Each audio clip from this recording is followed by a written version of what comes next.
Ακολουθεί ο τρόπος εκτέλεσης μιας μέτρησης ηλεκτροκαρδιογραφήματος. Στην κύρια οθόνη της εφαρμογής θα βρείτε 4 δυνατότητες μέτρησης, συμπεριλαμβανομένης της μέτρησης καρδιακού ρυθμού, η οποία εμφανίζεται σε όλες τις υπόλοιπες μετρήσεις. Για να ξεκινήσετε τη μέτρηση ηλεκτροκαρδιογραφήματος, πατήστε το κουμπί ηλεκτροκαρδιογράφημα στην εφαρμογή. Στη συνέχεια, πάρτε τη συσκευή CluePod και τοποθετήστε τα δάχτυλά σας με την ακόλουθη σειρά.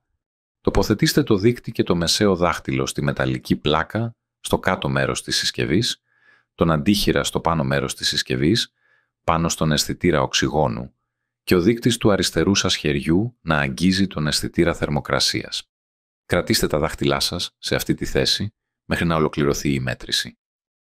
Μόλις ολοκληρωθεί η μέτρηση, η συσκευή CluePod θα σας ενημερώσει μέσω της εφαρμογής με λεπτομέρειες για το αν τα αποτελέσματα είναι φυσιολογικά ή μη φυσιολογικά. Η μέτρηση ηλεκτροκαρδιογραφήματος των πλατών και των διαστημάτων θα εμφανιστεί σε τυπική μορφή, παρόμοια με τον τρόπο που ο τοπικός σας γιατρός παρουσιάζει τα αποτελέσματα σε χαρτί γραφημάτων. Για οποιοδήποτε πρόβλημα μέτρησης, αντιμετώπισης σφαλμάτων ή περαιτέρω βοήθεια, παρακαλώ ανατρέξτε στις σχετικές σελίδες του εγχειριδίου χρήσης.